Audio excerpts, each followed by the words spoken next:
Minsan, sa isang malamig na gabi, sa lumang dormitoryo ng aming unibersidad, nagising ako sa isang kakaibang pakiramdam. Ako si Mia, isang estudyante sa 3 taon, at kasama ko si Liza, ang aking magka-roommate.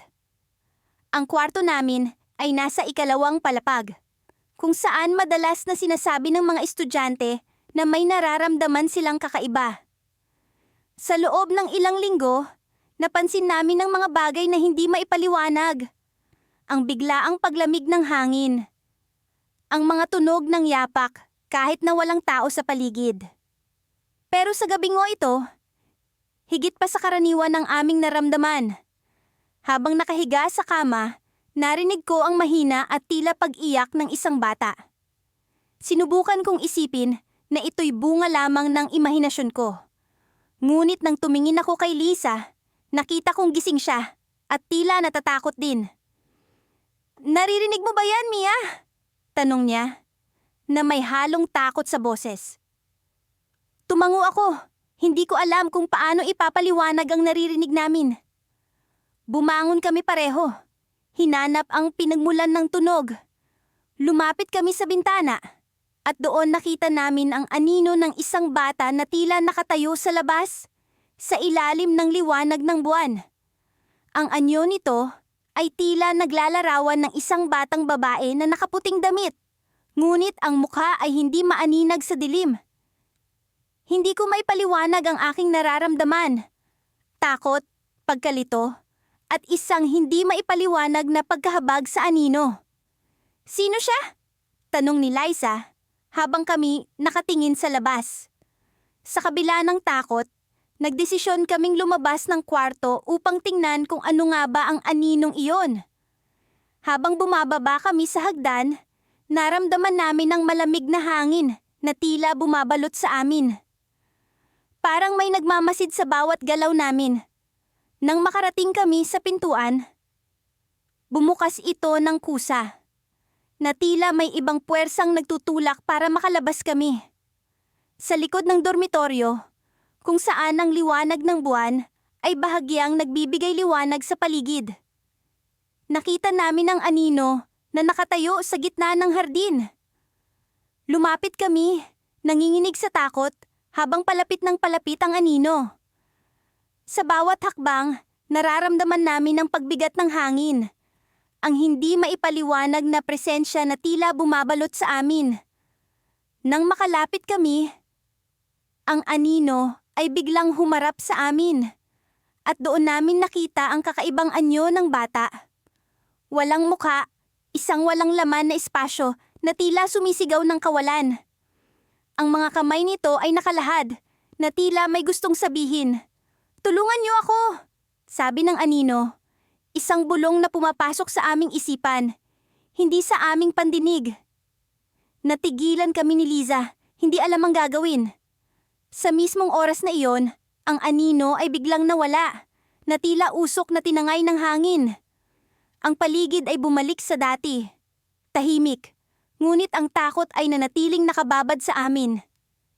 Ano nga ba ang nakita namin? At bakit tila humihingi ng tulong ang anino? Habang bumalik kami sa kwarto, naramdaman namin ang presensya ng anino, na tila hindi pa rin kami nilulubayan. Nakaupo kami sa kama, gulong-gulo ang isip. "Mia, ano ang gagawin natin?" tanong ni Liza. Ang boses ay nanginginig pa rin sa takot. Ngunit bago pa man ako nakasagot, isang malakas na tunog ang umalingaw-ngaw mula sa labas ng bintana, na parang may nagbasag ng salamin. Tumayo kami, at nang tumingin kami sa labas, isang matandang babae ang nakatayo sa ilalim ng liwanag ng buwan. Nakatingin sa amin. Ang kanyang mga mata ay tila puno ng galit at pangungutya, na tila alam ang aming nakita. Sino siya? At ano ang koneksyon niya sa anino? Ang gabi ay tahimik, halos nakabibingi. Nagtititigan kami ni Lila, ang aking roommate, habang pilit naming binubuo ang mga nangyari noong nakaraang gabi. Ang anino! Ang batang anyo! Hindi ko pa rin makalimutan ang malamig na pakiramdam na bumalot sa akin nang makita ko yon sa gilid ng aking mata. Nasa aming maliit na silid kami. Ang ilaw mula sa lampara ay nagbibigay ng kakaibang liwanag. Sapat para magdulot ng mga nakakatakot na hugis sa dingding. Hindi kaya imahinasyon lang natin iyon? Tanong ni Lila, pilit na tinatanggal ang takot sa kanyang boses. Ngunit alam ko, pareho naming naramdaman ang presensya. Pareho naming nakita ang anino. May nararamdaman ka bang kakaibang enerhiya? Tanong ko sa kanya. Parang may malamig na hangin na palaging nagmumula sa sulok na iyon. Itinuro ko ang sulok ng kwarto kung saan namin nakita ang anino. Umiling siya. Ngunit alam kong hindi siya sigurado. Nagpa siya kaming magtanong-tanong sa mga nakatira sa dormitoryo. Baka sakaling may makapagbigay ng liwanag sa kakaibang pangyayaring ito. Naglakad kami papunta sa silid ni Tita Lucy, ang matandang tagapamahala ng dormitoryo. Siya ang tipo ng tao na palaging may alam sa mga nangyayari sa paligid. Tita Lucy, may gusto sana kaming itanong. Bungad ni Lila habang kumakatok sa pintuan. Hindi nagtagal ay bumukas ito at bumungad sa amin ang kanyang nakangiting mukha. Ano yun, mga iha? Tanong niya habang inaayos ang kanyang salamin sa mata. Nagpalitan kami ng tingin ni Lila bago siya nagsalita. May nakita po kaming parang anino ng bata sa silid namin. Alam niyo po ba kung may nangyari na sa dormitoryo na kinasasangkutan ng bata? Napansin ko ang bahagyang pagbabago sa ekspresyon ni Tita Lucy. Parang may naalala siya, ngunit pilit niyang itinatago. Wala naman mga iha. Siguro ay bunga lang iyan ng pagod. Minsan, kapag puyat o stressed, kung ano-ano ang nakikita, sagot niya. Ngunit may kakaibang tono sa kanyang boses. Nagpa siya kaming bumalik sa silid, pero hindi ko maalis sa isip ang reaksyon ni Tita Lucy. May alam siya, ngunit hindi niya sinasabi. Parang may tinatago si Tita Lucy. Bulong ko kay Laila habang isinara ko ang pinto ng aming silid. Oo nga, parang may alam siya na hindi niya sinasabi. Alamin natin. Sagot ni Lila, puno ng determinasyon. Habang nakahiga ako sa kama, hindi ko maiwasang balikan ang mga sinabi ni Tita Lucy. Bakit parang may kilabot sa kanyang mga mata? Nagdesisyon ako na maghanap sa internet ng mga kwento o balita tungkol sa dormitoryo. Baka sakaling may makuha akong impormasyon. Pagkalipas ng ilang oras, habang nagbabrowse, may natagpuan akong lumang artikulo. Isang bata ang nawala noon sa dormitoryo. Maraming taon na ang nakalilipas. Walang nakakaalam kung ano ang nangyari, basta bigla na lang nawala. Ayon sa artikulo, ang bata ay madalas maglaro sa pasilyo ng dormitoryo. Ngunit isang araw, hindi na siya muling nakita. Halos nalaglag ang aking puso sa kaba. Ganoon din ang reaksyon ni Lila nang ipakita ko sa kanya ang artikulo. Ito na nga yun! Ito na nga ang anino na nakita natin! Sigaw niya, puno ng takot. Siguro kaya hindi natin siya makalimutan dahil may gusto siyang iparating. Sagot ko. Sinubukang kumalma kahit ang aking puso ay kumakabog. Nagpa siya kaming ilibot ang dormitoryo sa pag-asang makahanap ng kahit anong palatandaan tungkol sa bata. Sa aming paglalakad, napansin namin ang isang lumang larawan na nakasabit sa dingding ng pasilyo. Isa itong grupo ng mga bata. May nakasulat na petsa sa ilalim at isa sa kanila ay mukhang pamilyar. Ang batang iyon ay ang anino na nakita namin. Siya nga! Bulong ni Lila, sabay pakita ng larawan sa akin. Habang tinititigan ko ang larawan, bigla akong naramdaman ng malamig na hangin na muling bumalot sa akin. Ngunit sa pagkakataong ito, hindi na takot ang naramdaman ako. Isa itong pakiramdam ng pangungulila, ng pagnanasa na makahanap ng kasagutan. May dapat tayong gawin, sabi ko kay Lila. Alam kong hindi ito matatapos hanggat hindi namin natutuklasan ang buong katotohanan. Ngunit bago pa man kami makapagplano, biglang bumukas ang pinto ng silid. si Tita Lucy. May dapat kayong malaman, sabi niya. At sa kanyang mga mata ay ang hindi maipaliwanag na kaba. Na-realize namin na hindi lang kami ang nakakakita ng anino. At habang siya ay nagsasalita, ang hangin ay lalong lumamig. Isa itong babala. Isa itong senyalis. Ngunit ano ang ibig sabihin nito? Sa sulok ng aking mata, muling gumalaw ang anino, ngunit sa pagkakataong ito, nakatingin ito sa amin, nagtatanong, ano ang dapat naming gawin? Nagising ko ako sa malamig na hangin na bumabalot sa aking katawan. Ang kisame ng aming maliit na kwarto ay tila naging mas mataas at mas madilim. Ang mga anino sa paligid ay nagmumukhang mga nilalang na nanonood sa amin mula sa dilim. Tumabi ako kay Lila na mahimbing pa ring natutulog sa kanyang kama. Ang liwanag mula sa aming bintana ay bahagyang sumisilip. Nagbibigay ng malamlam na ilaw na nagpapakita ng mga hugis ng mga gamit sa kwarto. Bigla akong naalala ang nangyari kagabi. Ang aninong may anyong bata na nakita namin sa banyo ay tila bumabalik sa aking alaala.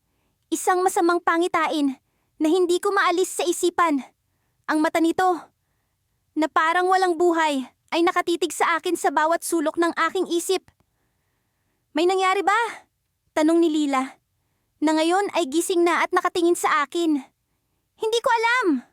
Tugon ko habang bumangon at nagpunta sa bintana.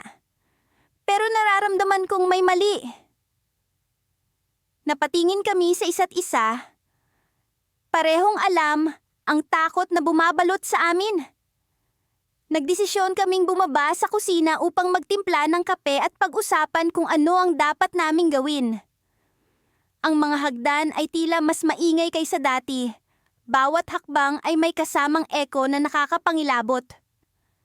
Habang nagtitimpla ako ng kape, napansin ko ang isang bagay na kakaiba sa mesa. Isang maliit na laruan. Isang manika na may punit na damit at nawawalang mata. Hindi ito pag-aari ni Lila. At lalo namang hindi akin. Sino ang naglagay nito doon? Laila, tingnan mo ito. Sabi ko. Itinuturo ang manika. Lumapit siya sa mesa at kinuha ito. Wala ito dito kagabi, sabi niya. Halatang nagtataka at natatakot. Parang sa pelikula na talaga ito isa.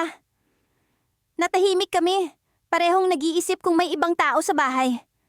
Ngunit imposible iyon. Kaming dalawa lang ang nakatira rito.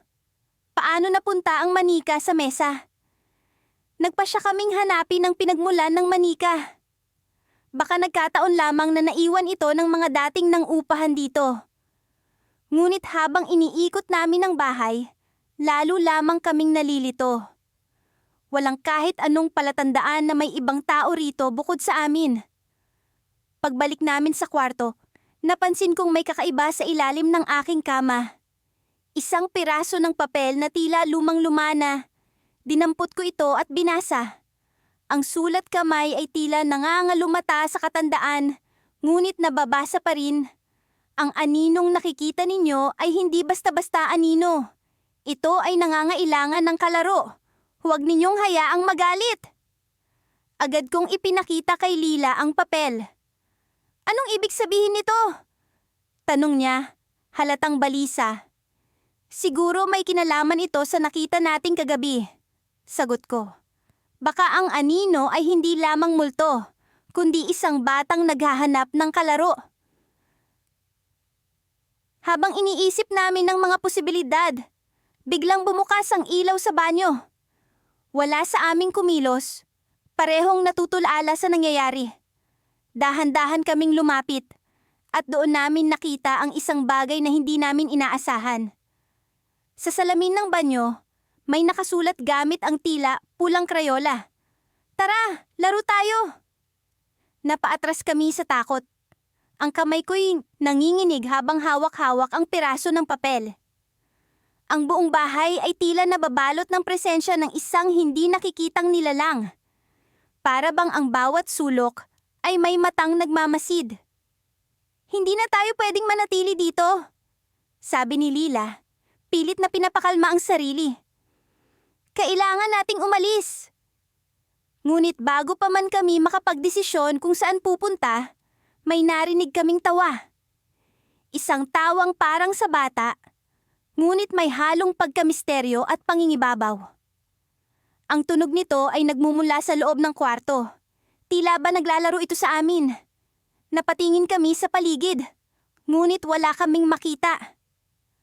Ang tawa ay nagpatuloy, unti-unting lumalakas, at ang bawat segundo ay nagdadala ng mas matinding takot sa aming puso. Sa puntong ito, alam naming hindi na ito isang simpleng kwento ng multo. Ang anino ay may layuning hindi namin maunawaan, at ang bahay na ito ay tila nagiging isang kulungan ng takot. Nagdesisyon kaming lumabas ng bahay, kahit na hindi namin alam kung saan patutungo. Ngunit bago pa man kami makalabas, naramdaman kong may humawak sa aking braso. Isang malamig na kamay na tila mula sa isang lugar na hindi ko maabot. Paglingon ko, nakita ko ang anino ng bata, nakatayo sa harapan namin, nakangiti. Ang mga mata nito ay hindi na ang walang buhay na nakita ko kagabi, kundi puno ng pilyong saya na tila ba natutuwa sa aming pagkatakot. At bago pa man ako makasigaw, biglang naglaho ang anino, kasabay ng pagpatay ng ilaw sa buong bahay. Ang dilim ay bumalot sa amin, at sa gitna ng katahimikan, narinig ko ang isang bulong sa aking tainga. "Huwag kang mag-alala, Isa. Magkikita pa tayo." Nanginig ang aking kalamnan sa takot.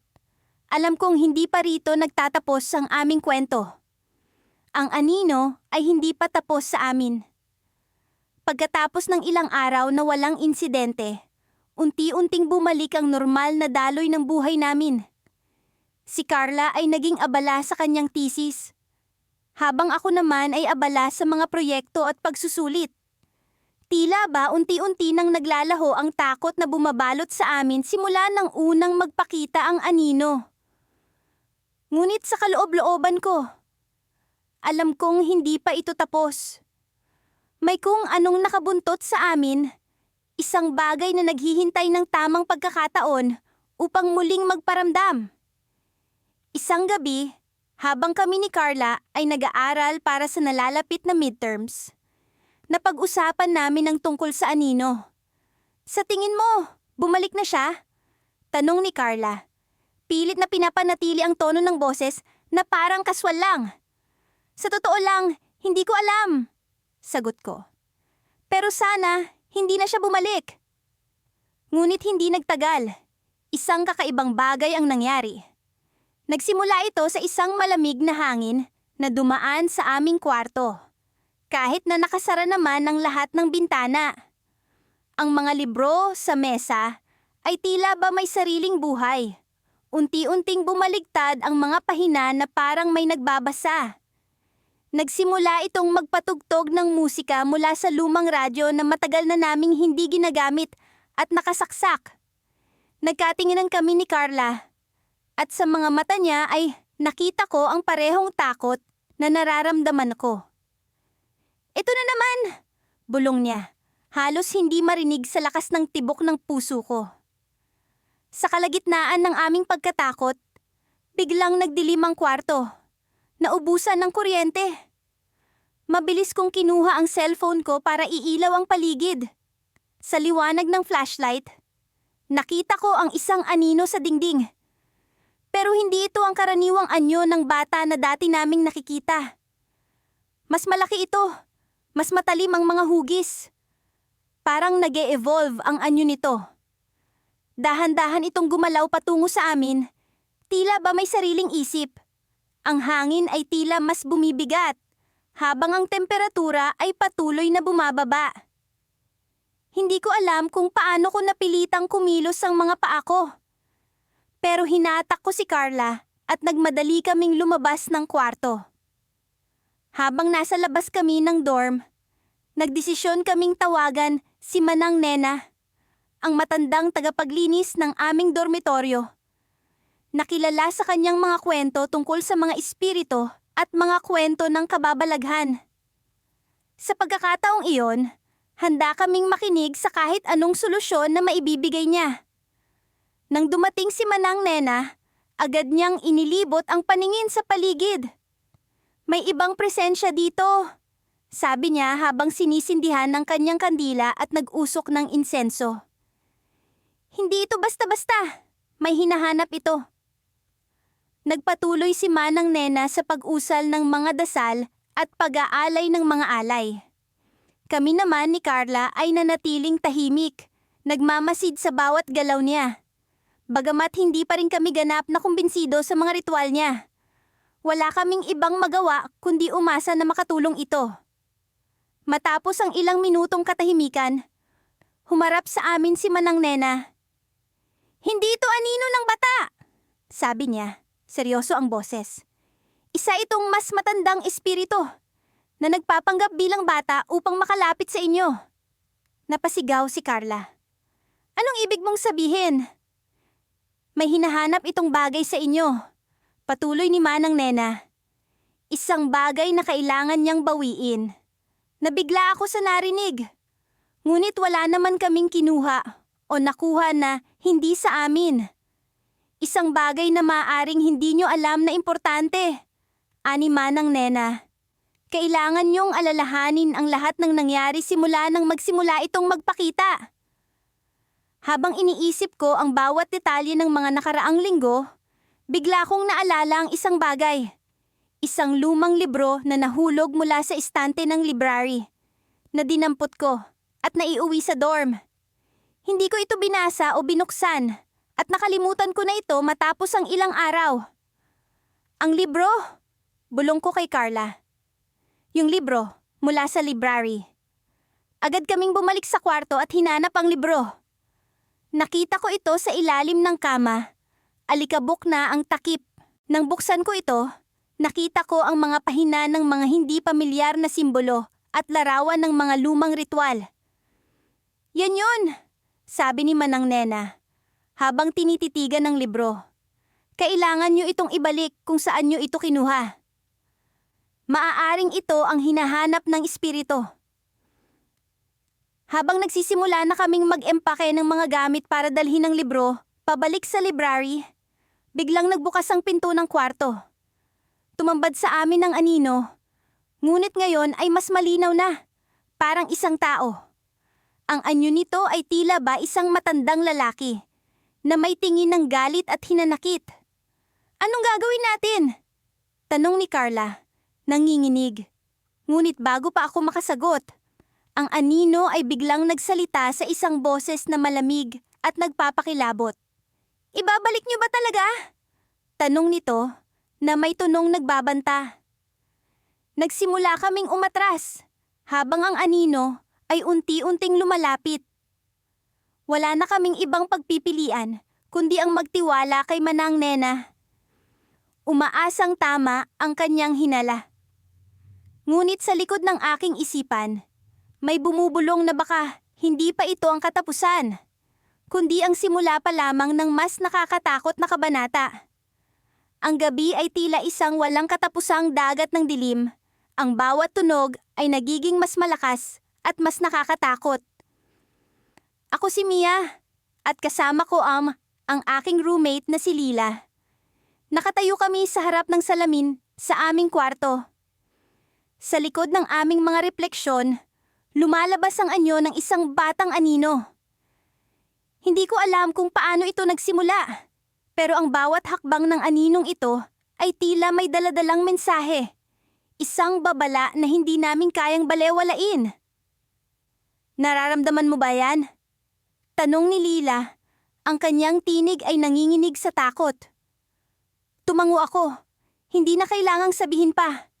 Ang hangin sa paligid namin ay lumamig.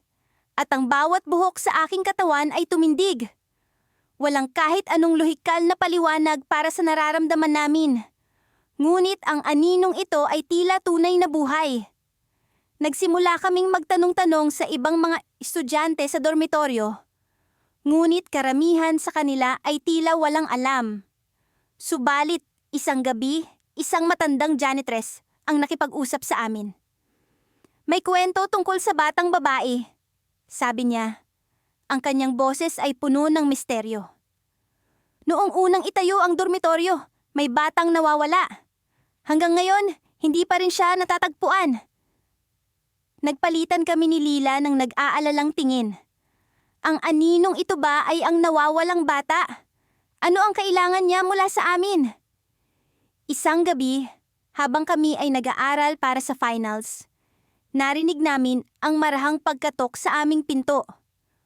Walang tao sa labas nang buksan ko ito, ngunit sa sahig ay may isang lumang notebook. Binuksan ko ito at natagpuan ng mga pahina na puno ng mga guhit.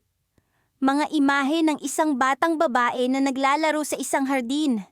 Ngunit ang bawat guhit ay nagiging mas madilim at mas nakakatakot habang lumilipas ang mga pahina. Siguro ito ang batang hinahanap natin, sabi ko, habang pinapakita kay Laila ang notebook. Baka ito ang susi para malaman natin kung anong nangyari sa kanya. Sumang-ayon si Lila at nagsimula kaming mag-imbestiga. Sa loob ng mga araw na lumipas, natagpuan namin ang mga lumang talaan ng dormitoryo at natuklasan ang pangalan ng batang babae, si Clara. Ang kwento ay sinasabi na siya ay napunta sa isang aksidente sa isang lumang bahagi ng gusali na ngayon ay matagal nang nakasara. Isang gabing puno ng kaba, bumalik kami sa salamin. Hawak ang notebook. Humarap kami sa aninong bata na muling lumitaw. Clara! Tawag ni Lila. Umaasang marinig ng anino ang kanyang panawagan.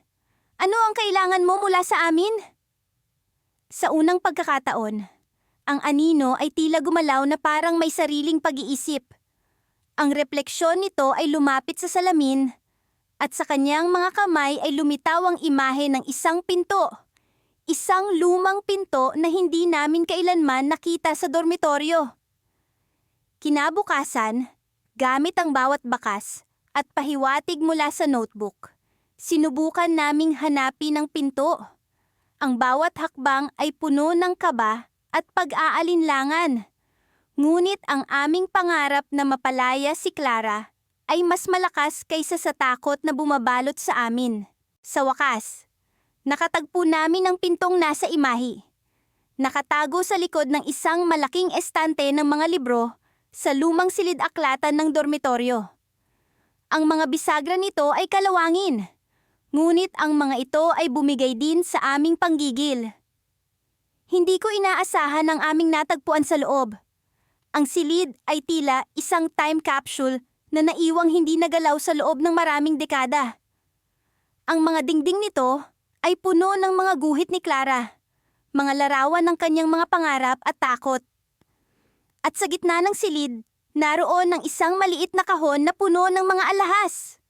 Kimay mamalamap, mga piraso ng kanyang kabataan na tila iniwan niya.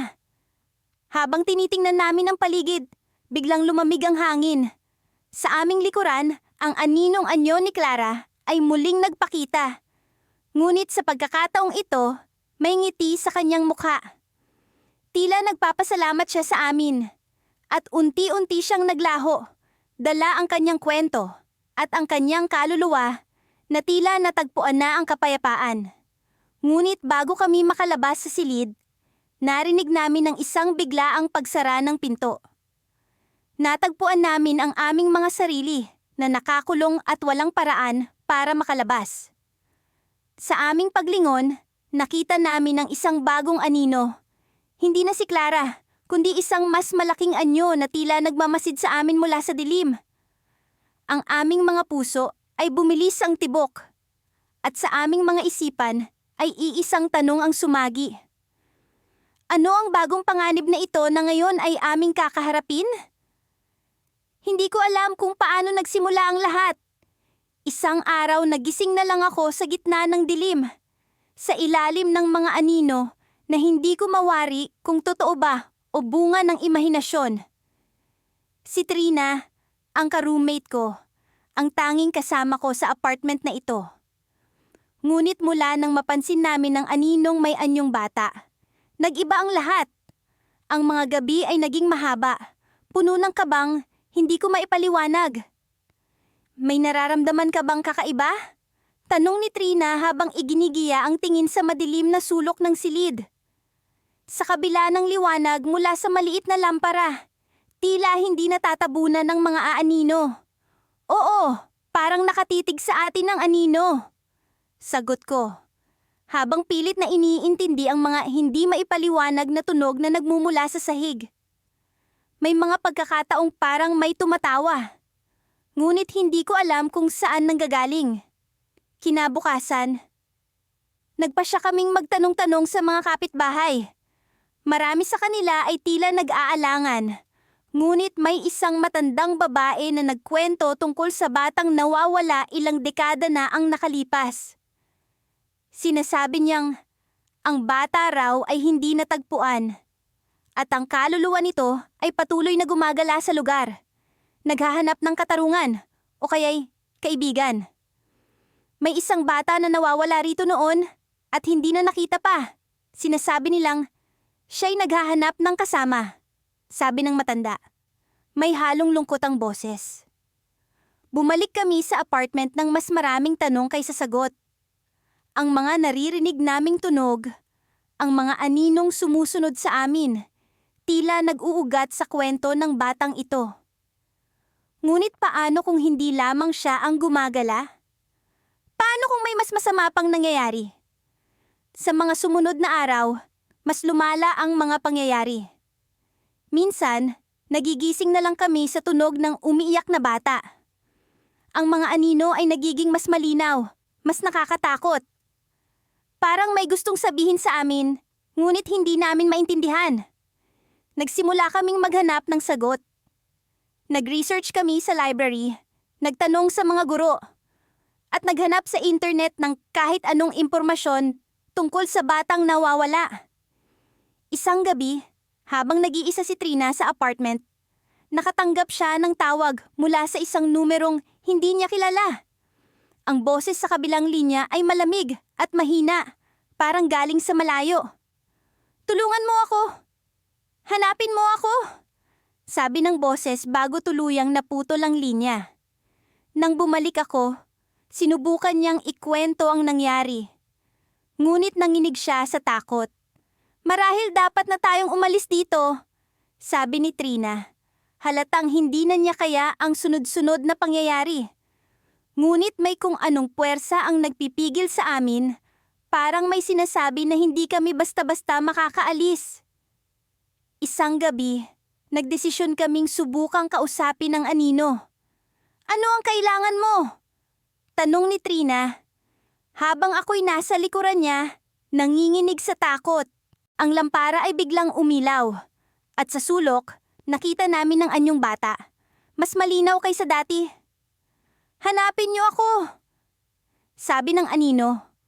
Ang tinig ay parang hangin na dumadaan sa pagitan ng mga puno. May kung anong puwersa ang nagtulak sa amin na sundan ng anino, palabas ng apartment. Parang may nag-uudyok sa amin na hanapin ang nawawalang bata. Naglakad kami sa kahabaan ng kalsada. Ang mga ilaw ng poste ay nagmistulang gabay sa aming paglalakbay. Sa dulo ng kalsada, may isang lumang bahay na matagal nang bakante. Nagdesisyon kaming pumasok, kahit pa ang bawat hakbang ay puno ng kaba. Sa loob, naramdaman namin ang presensya ng anino, parang nanonood sa bawat galaw namin. Sa isang sulok ng bahay, may nakitang lumang kahon si Trina. Binuksan niya ito, at sa loob, nakakita kami ng mga larawang kupas, mga larawang may batang nasa loob. Isang piraso ng papel ang naroon. May nakasulat na, "Tulong." Biglang lumamig ang paligid, at ang anino ay nagpakita sa harap namin, mas malinaw kaysa dati. "Hanapin niyo ako." Sa likod ng bahay," sabi ng anino bago ito tuluyang nawala. Sa likod ng bahay, may isang maliit na hardin na tila hindi naalagaan sa mahabang panahon.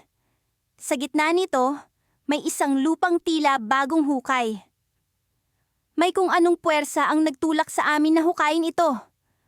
Ang mga kamay namin ay nanginginig habang dahan-dahang nagbungkal ng lupa. Hanggang sa may nakita kaming kahon, isang kahon na tila naglalaman ng sagot sa lahat ng tanong namin. Sa loob ng kahon, may mga laruan, mga gamit ng bata, at isang lumang diary. Sa huling pahina, may nakasulat na, "Nandito lang ako. Kasama niyo." Nagkatinginan kami ni Trina. Alam naming hindi pa tapos ang lahat. Sa likod ng mga anino, may mas malalim pang kwento na kailangan naming tuklasin. Ngunit sa gabing iyon, alam namin na hindi namin kaya ang sagot. At sa aming pag-uwi, sa dilim ng gabi, naramdaman namin ang presensya ng anino, mas malapit, mas nakakatakot. Alam namin na hindi pa ito ang katapusan, kundi simula pa lamang ng mas malalim pang misteryo. Matapos ang malagim na karanasan noong nakaraang gabi, nagising ako na hindi pa rin maalis ang kaba sa dibdib ko. Si Laila, ang roommate ko, ay tahimik na nakaupo sa gilid ng kama, may hawak na tasa ng kape, tila malalim ang iniisip. Lumalabo ang linya sa pagitan ng panaginip at realidad. At hindi ako sigurado kung ang aninong nakita namin ay bunga lamang ng imahinasyon ko o kung tunay na ito. "Hindi ko alam, Mara," sabi ni Laila, nang makita kong nakatingin ako sa kanya. "Anino ba talaga yon? O nababaliw na tayo?" Bumuntong hininga ako, pinipilit mag-isip ng maayos. Alam mo, Lila, hindi ito ang unang pagkakataon na may naramdaman akong kakaiba sa dorm na ito. Biglang nagbukas ang pinto ng aming kwarto at pumasok si Ella, ang kaibigan naming nakatira sa kabilang unit. Guys, may narinig akong kwento tungkol sa dorm na ito. Sinasabing may batang nawawala dito noon at hanggang ngayon, hindi pa rin siya natatagpuan. Nagkatinginan kami ni Lila, parehong nagtataka at natatakot. "Anong ibig mong sabihin?" tanong ni Lila, kasabay ng muling pag-atake ng kaba sa kanyang boses. May mga estudyante daw dito noon na nagsasabing nakakakita sila ng anino ng isang bata. Hanggang sa isang araw, bigla na lang silang umalis at hindi na bumalik. Paliwanag ni Ella, habang umupo sa isang bakanteng upuan. Nagpatuloy si Ella. Sinasabi ring ang batang iyon ay may kakaibang kakayahan o sumpa. Kapag nakita mo siya, hindi ka na makakawala. Napaisip ako sa mga narinig ko. Naalala ko ang aninong nakita namin, ang sakit ng ulo, ang pagkalito. Ella, sa tingin mo ba? May kinalaman ito sa nakita namin kagabi? Tumango si Ella at kita ko ang takot sa kanyang mga mata.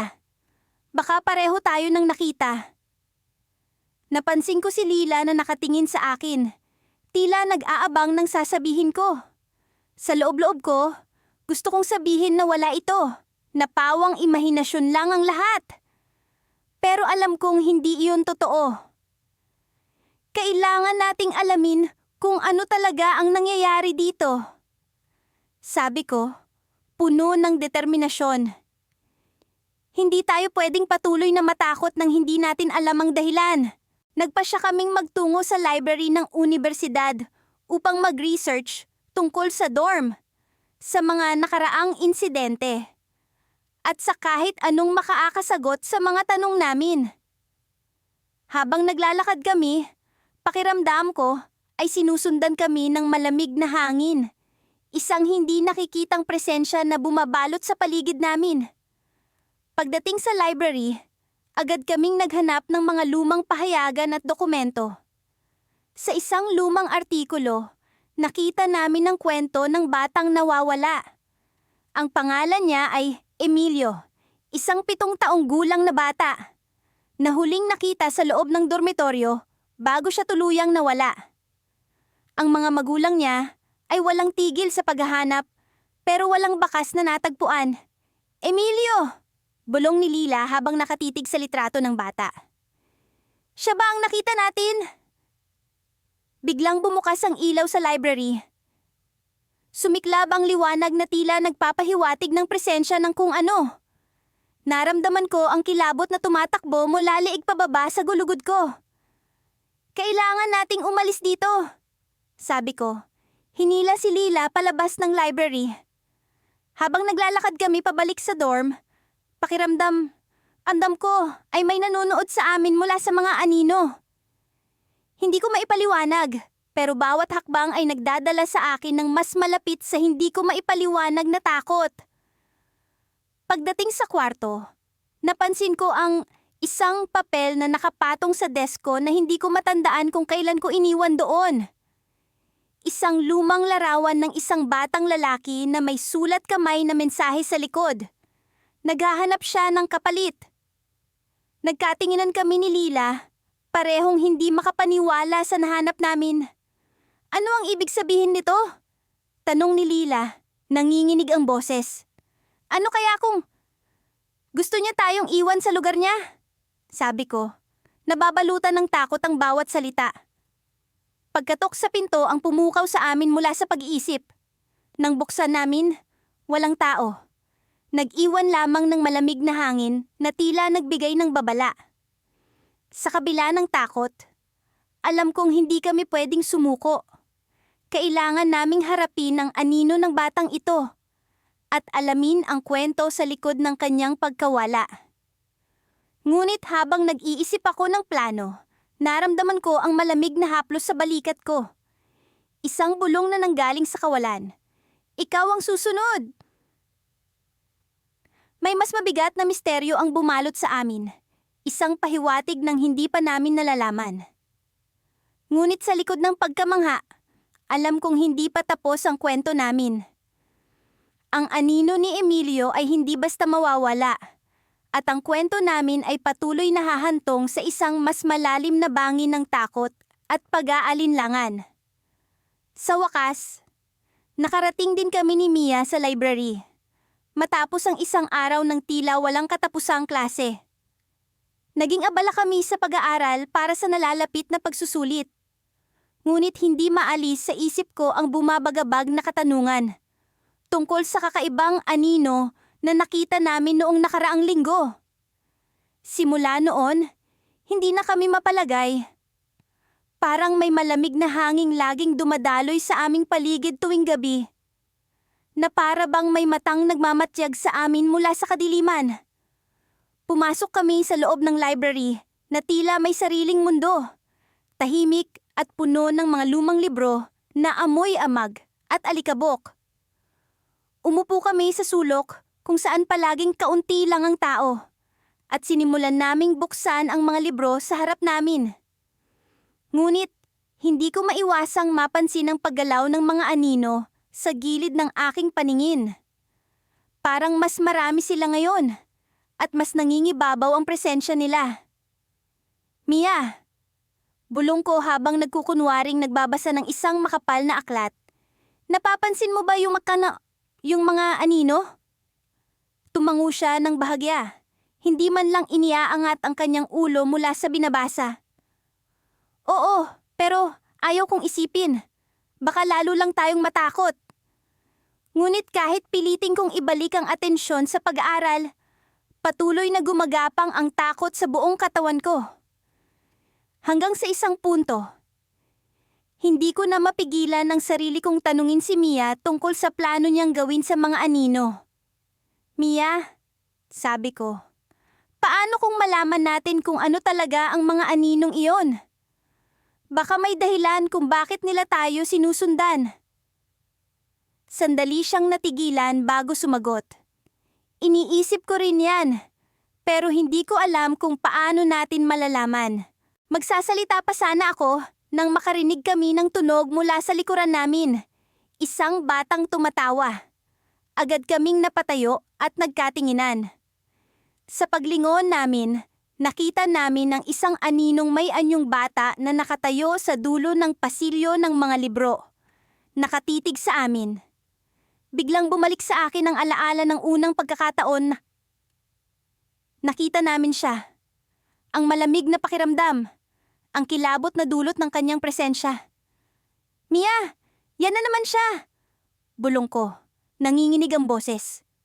Hindi kami makagalaw sa takot habang unti-unting lumalapit ang anino.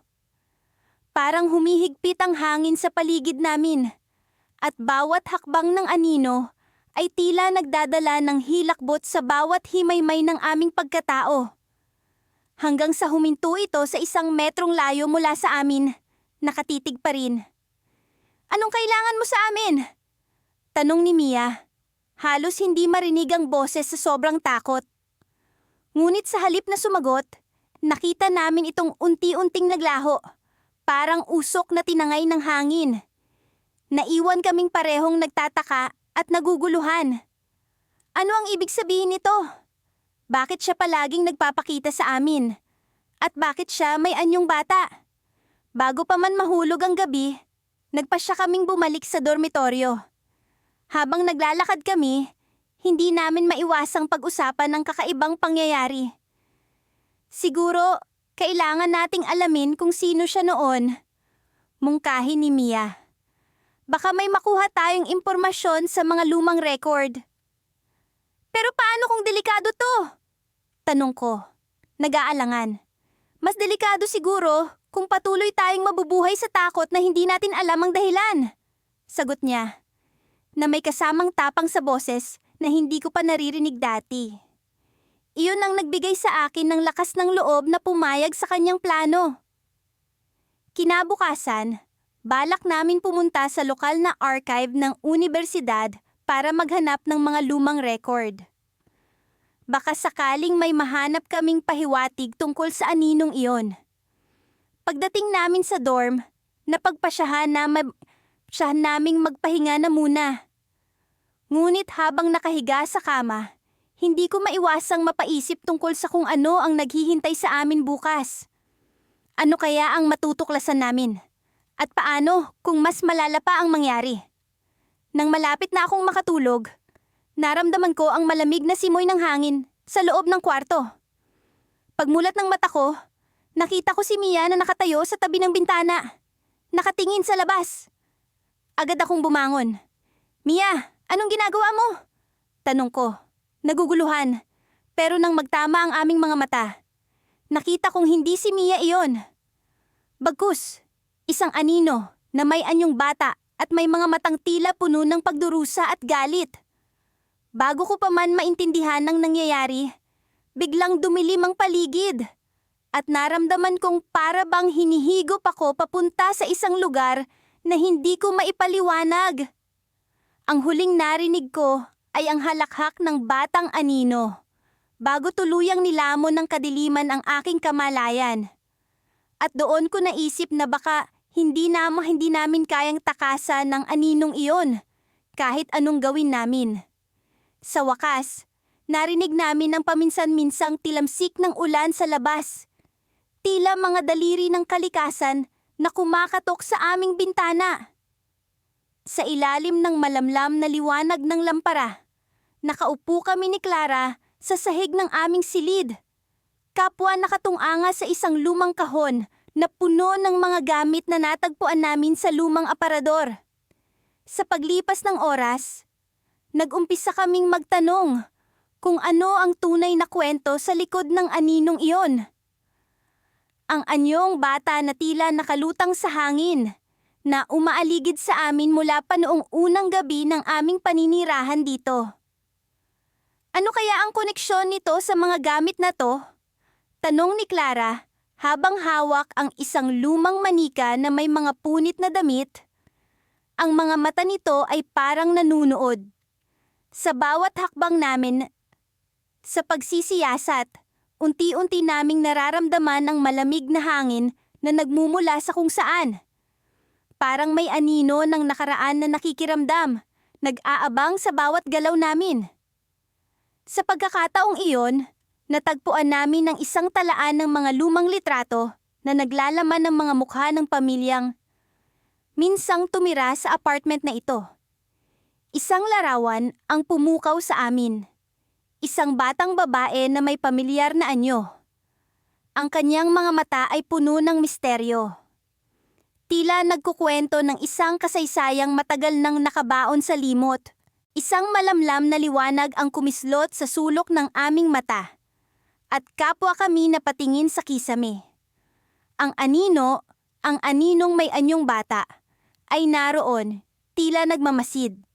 Ang kanyang anyo ay nagbago.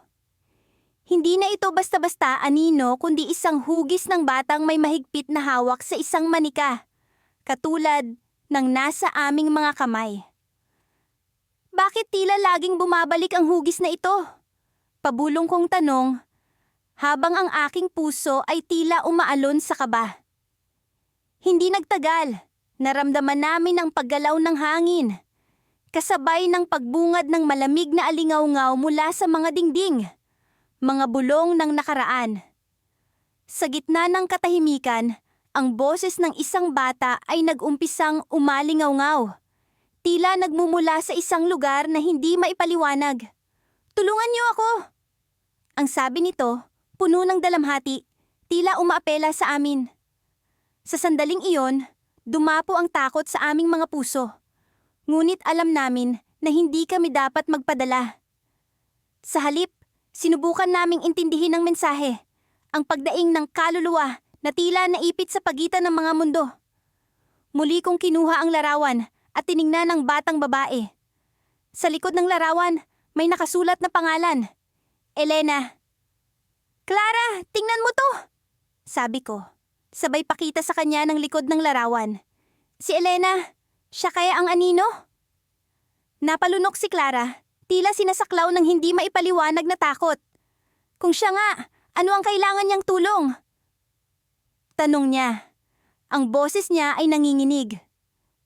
Sa aming patuloy na pag-iisip, naramdaman namin ang malamig na dampi ng hangin sa likuran.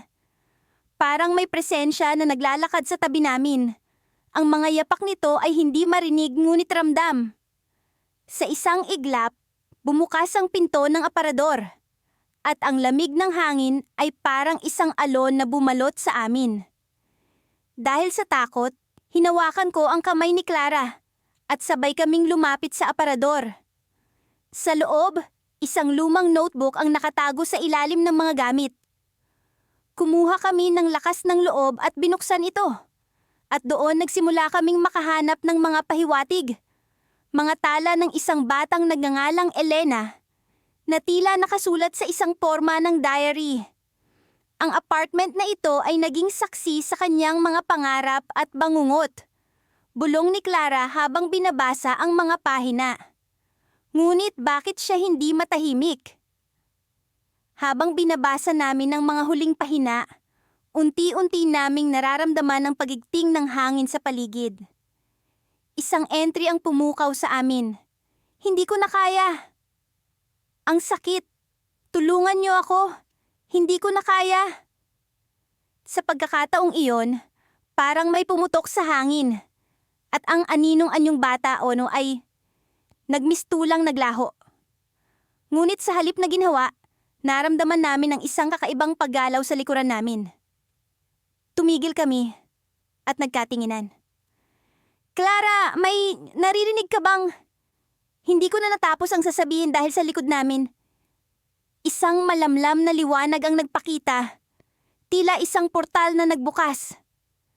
Napatingin kami sa lampara. Na ngayoy kumikislap-kislap. At sa sulok ng silid, isang aninong mas malaki kaysa sa dati ang umusbong. May anyong bata, ngunit hindi na si Elena. Sa halip, ito'y mukhang pamilyar, tila bahagi ng aming mga sarili. Sa huling sandali, naramdaman namin ang malamig na kamay na dumapo sa balikat namin. At ang anino ay bumigkas ng isang pangungusap na nagpatigil sa aming mga puso.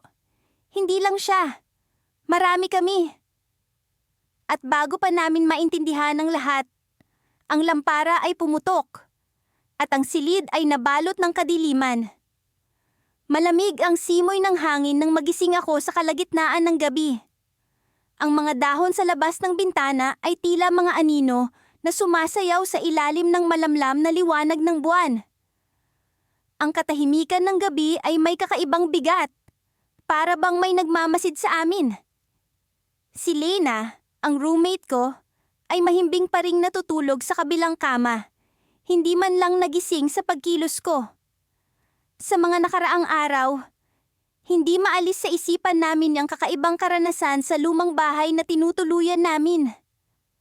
Ang kwento ng batang anino na nakita namin sa sulok ng silid ay paulit-ulit na bumabalik, nagiging sanhi ng aming walang kapahingang takot.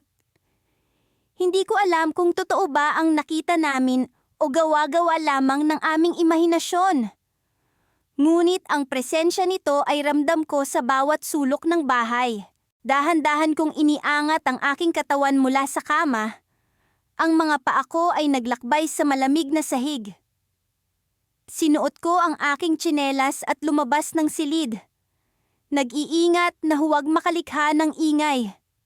Sa bawat hakbang ko, tila may bumubulong sa likod ng aking isipan. Isang pahiwatig na may kailangan akong matuklasan. Nagtungo ako sa kusina, kung saan madalas naming naririnig ang mga kaluskos na parang may naglalakad. Ang mga ilaw sa kisame ay kumikislap, tila nag-aalangan kung magtutuloy-tuloy o hindi. Habang nakatayo ako sa gitna ng silid, biglang bumukas ang pinto ng refrigerator at sa kabila ng malamig na hangin mula rito, naramdaman ko ang init ng takot na bumalot sa aking dibdib. Sa loob ng refrigerator, walang laman kundi ilang piraso ng prutas at isang bote ng tubig. Ngunit sa likod nito, sa pinakamadilim na bahagi, may isang maliit na bagay na hindi ko inaasahan. Isang laruan na hugis bata, nakangiti, ngunit ang mga mata ay tila nakatuon sa akin. Kinuha ko ito nang nanginginig ang mga kamay. At sa sandaling iyon, narinig ko ang mahina ngunit malinaw na pagtawa ng isang bata mula sa likod ko. Napalingon ako, ngunit wala akong nakita. Ang puso ko ay nag-umpisang bumilis. Bawat tibok ay parang hampas ng tambol sa katahimikan ng gabi. Binalik ko ang laruan sa loob ng refrigerator. Sinara ito at umalis sa kusina. Sa bawat hakbang ko ay tila may mga mata na nakatingin. Mga mata na hindi ko makita ngunit ramdam ang kanilang presensya. Pagbalik ko sa silid tulugan, nagising na si Lena. Ang kanyang mga mata ay puno ng takot. At agad siyang nagsalita. Naulit na naman. Narinig ko ang tawa ng bata, pero hindi ko siya nakita. Tumayo ako sa tabi ng kama niya. Sinubukang kalmahin siya, kahit na ako mismo ay balisa. May nakita akong laruan sa kusina, Lena. Hindi ko alam kung paano ito nakarating doon. Sabi ko. Nagkatinginan kami. Ang mga mata namin ay puno ng tanong at takot. Alam namin na ang bahay na ito ay may lihim na hindi pa namin natutuklasan. Isang lihim na tila nag-uudyok sa amin na alamin ang totoo. Hinawakan niya ang aking kamay at naramdaman ko ang panginginig nito. Kailangan nating malaman kung ano ang nangyayari. Dagdag niya, puno ng determinasyon sa kabila ng takot. Habang iniisip ko ang susunod naming hakbang, biglang may kumatok mula sa labas ng silid. Isang marahang, paulit-ulit na pagkatok na tila nagmumula sa ibang dimensyon. Nagulat kami ni Lina at nagmadali kaming lumapit sa pinto. Sa pagdungaw ko sa peephole, nakita ko ang isang bata, ang parehong batang nakita namin dati. Pero ngayon ay may hawak na laruan na kapareho ng nakita ko sa kusina. Binuksan ko ang pinto. At sa sandaling iyon, naglaho ang bata. Ang laruan ay naiwan sa sahig. Tila nagbibigay ng palatandaan na may susunod pang mangyayari. Tumingin kami ni Lina sa isa't isa. Ang takot sa aming mga mata ay napalitan ng pag-aalinlangan at interes. Sa likod ng lahat ng ito, may kung anong pahiwatig na kailangan naming sundan. May nangyayari sa bahay na ito, Lena. Hindi tayo makakatakas hanggat hindi natin nalalaman ang katotohanan. Sabi ko, puno ng pag-asang matutuklasan namin ng lihim sa likod ng mga anino. Nagsimula kaming magplano. Alam naming hindi na kami maaaring umurong. Ang misteryo ng batang anino ay patuloy na gumugulo sa amin. Ngunit ngayon, sa halip na takot lamang, may kasamang determinasyon na matuklasan ang pinagmulan nito. Sa bawat hakbang na gagawin namin, alam namin na ang katotohanan ay maaring hindi namin inaasahan. Isang twist na maaaring magbago sa lahat. Hindi ko na alam kung ilang araw na ang lumipas mula nang una naming makita ang aninong may kakaibang anyong bata sa silong ng dormitoryo. Parang kahapon lang nang magising ako sa palahaw ng aking roommate na si Lila. Na tila hindi matanggap ang katotohanang may nakikita siyang hindi maipaliwanag ng kanyang lohika. Sa tuwing pipikit ako, muling bumabalik sa akin ang itsura ng anino. Maliit, parang bata, ngunit hindi pangkaraniwang bata. May mga mata itong tila mga hukay sa kadiliman. At ang bawat galaw nito ay may ingay na parang pagkaluskos ng tuyong dahon sa ilalim ng aming mga paa. Nagdesisyon kaming hindi na muling babalik sa silong. Ngunit ang anino ay tila isang sumpa na hindi namin matakasan. Sinasalubong kami nito sa bawat sulok ng aming kwarto, sa bawat pagpatay namin ng ilaw, at kahit sa mga panaginip na sana'y aming kanlungan. Sa kabila ng lahat, pinilit naming magpanggap na normal ang lahat. Nagpatuloy kami sa aming mga klase, nag-aral sa library, at kumain sa cafeteria. Ngunit sa likod ng aming mga ngiti ay naroon ang pangambang baka sa isang iglap. Muli kaming harapin ng anino. Isang gabi, habang kami ni Lila ay nag-aaral para sa nalalapit na pagsusulit, biglang kumulimlim ang ilaw sa aming kwarto. Agad kong naramdaman ang panlalamig sa aking batok. Ang kilabot na tila gumagapang mula sa aking mga paa paakyat sa aking gulugod. Napatingin sa akin si Lila. Kita ko ang parehong takot sa kanyang mga mata. Hindi na ito tama. Kailangan nating malaman kung ano talaga ang nangyayari. Bulong niya. Nagpasya kaming bumaba sa silong. Sa kabila ng takot na bumabalot sa aming mga puso. Humawak kaming mahigpit sa isa't isa habang dahan-dahan naming binabagtas ang hagdan pababa. Hindi ko alam kung ano ang aming aasahan. Ngunit naisip kong ito na ang pagkakataon upang wakasan na ang misteryo. Pagdating sa silong, agad kong naramdaman ang malamig na hangin na tila yumayapos sa akin. Nakasindi ang aming mga flashlight. Ngunit ang liwanag nito ay parang walang kapangyarihan sa harap ng dumadaloy na kadiliman. Sa likod ng mga lumang kahon at sirang muebles, naroon ang anino, nakatayo, nakatitig sa amin. Hindi ko alam kung ano ang nagtulak sa akin na lumapit, ngunit naramdaman ko na kailangan kong malaman ang kanyang lihim. Sino ka? Tanong ko. Habang si Laila ay nanatiling nakatayo sa likuran ko, nanginginig. Sa aking paglapit, unti-unting nagbago ang itsura ng anino. Naglaho ang anyong bata at sa halip ay unti-unting lumitaw ang isang anyo na hindi ko inaasahan. Ang anyo ng isang matandang babae na may mga matang puno ng lungkot at hinanakit. Ako si Isadora. Sabi ng anino sa tinig na tila isang alingaw-ngaw mula sa nakaraan. Naghahanap ako ng katarungan. Napatingin ako kay Lila, na ngayon ay nakatingin sa akin na may halong takot at pagkabighani. Katarungan para saan? Tanong ko, habang ang aking puso ay tila tumitibok sa ritmo ng takot. Para sa aking anak, sagot ni Isadora, habang ang kanyang anyo ay unti-unting nagiging malinaw. Dito siya namatay, iniwan ng lahat, at ngayon ay wala na siyang kapayapaan. Sa pagkarinig sa kanyang kwento, unti-unting bumabalik sa akin ang alaala ng usap-usapan tungkol sa isang trahedya na nangyari sa dormitoryo noong mga dekada na ang nakalipas. Isang batang babae ang nawawala, at ang kanyang katawan ay natagpuan sa silong, walang buhay. Sa lahat ng ingay ng kaguluhan, tila nakalimutan na ng mundo ang kanyang kwento. Ngunit bago ko pa man maitanong ang susunod kong katanungan, biglang nagbago ang paligid. Narinig ko ang mga yabag ng ilang tao na tila papalapit sa amin. Agad akong kinabahan. Iniisip kong baka kami ay nadiskubre na ng ibang estudyante o ng mga gwardya. Ngunit sa aming paglingon, nakita namin ang isang grupo ng mga anino na hindi pangkaraniwan. Mga anino na may anyo ng mga batang umiiyak, nagsisigawan, at tila nagmamakaawa. Naramdaman ko ang malamig na hangin na nagmumula sa kanilang direksyon at ang kilabot na hindi ko maipaliwanag. Siya ang dahilan ng lahat ng ito. Bigkas ng isa sa mga anino, habang ang iba ay nagkakaisa sa kanilang hinaing.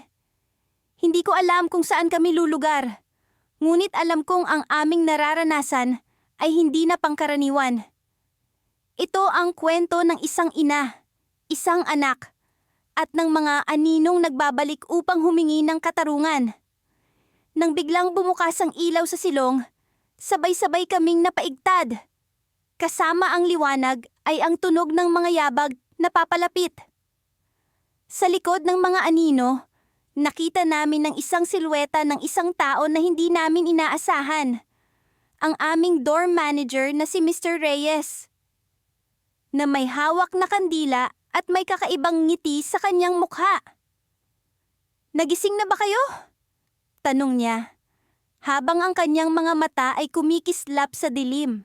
Sa isang iglap, naintindihan namin na hindi lang kami ang nakakaalam ng misteryo ng silong, at ang kanyang pagdating ay may dala pang mas malalim na hiwaga.